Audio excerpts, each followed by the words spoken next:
Hi friends, అందరు ఎలా ఉన్నారండి? నేనైతే చాలా బాగున్నాను. మీరందరు కూడా బాగుండాలని కోరుకుంటున్నాను.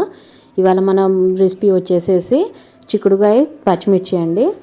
చాలా టేస్టీగా చాలా బాగుంటుందండి. ఒకసారి మీరు ట్రై చేసి చూడండి ఫ్రెండ్స్.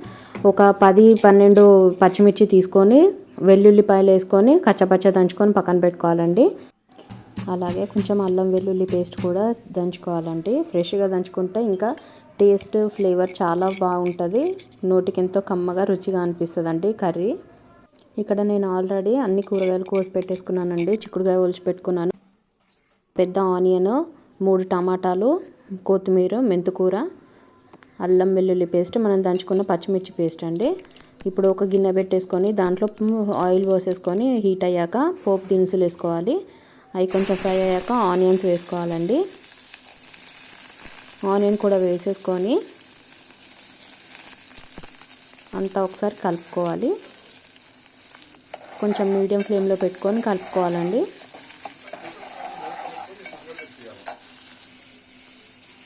తర్వాత మనం కచ్చపచ్చ దంచుకు పెట్టుకున్న పచ్చిమిర్చి పేస్ట్ కూడా వేసేసుకోవాలి.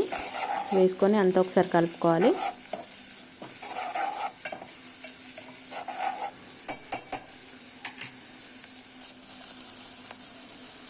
కొంచెం వెల్లుల్లి మగ్గాక మనం సన్నగా తరిగి పెట్టుకున్న మెంతికూర కూడా వేసుకోవాలండి.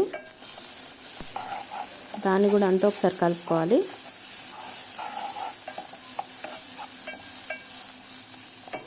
అలా కొంచెం మగ్గాక 1/2 టీ స్పూన్ పసుపు అయితే వేసుకోవాలండి.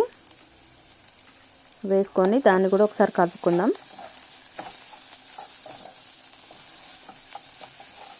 మీరు ఒకసారి ట్రై చేసి చూడండి ఫ్రెండ్స్.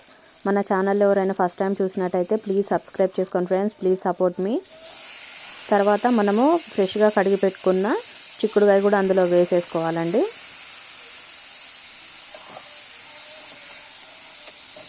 వేసుకొని అంతా ఒకసారి కలుపుకోవాలి. ఇక్కడ నేను 1/2 కిలో చిక్కుడుకాయ తీసుకున్నానండి.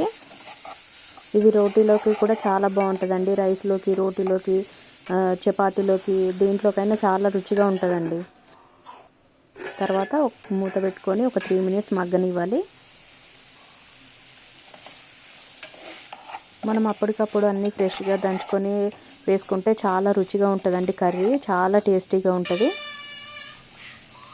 మనము దంచి పెట్టుకున్న అల్లం వెల్లుల్లి పేస్ట్ కూడా వేసుకొని ఇప్పుడు అంతా కలుపుకోవాలి. ఆ చిక్కుడుకాయలు మగ్గాక అలా వేసుకుంటే కలుపుకుంటే ఇంకా చాలా బాగుంటుందండి. ఇప్పుడు మళ్ళీ ఒకసారి మూత పెట్టుకుందాం. ఒక 5 మినిట్స్ సన్న మంట మీద మగ్గనిద్దాం. ఇప్పుడు మూత తీసి మనం కట్ చేసి పెట్టుకున్న టమాటోస్ను కూడా వేసేసుకోవాలండి.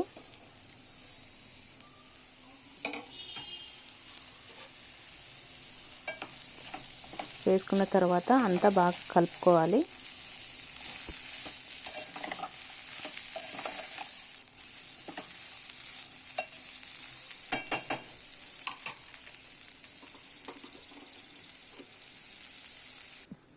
మళ్ళీ మూత పెట్టి ఒక 5 మినిట్స్ మగ్గనివ్వాలండి సన్న మంట పైన.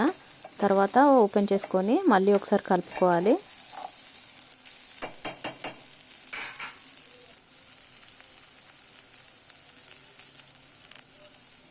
ఇప్పుడు టేస్ట్కి తగ్గ సాల్ట్ కూడా వేసేసుకుందామండి. ఆ టమాటాలు కూడా కొంచెం మగ్గిన తర్వాత సాల్ట్ వేసుకుంటే ఇప్పుడు ఇంకా చాలా రుచిగా అవుతుందండి కర్రీ. కొంచెం 1/2 గ్లాస్ వాటర్ అయితే పోసుకోవాలండి. టీ గ్లాస్ అంతా పోసుకొని ఒకసారి అంతా కలుపుకోవాలి. తర్వాత మూత పెట్టి మళ్ళీ ఒక 3 మినిట్స్ మగ్గనిచ్చిన తర్వాత ఓపెన్ చేసుకొని మళ్ళీ కలుపుకోవాలి.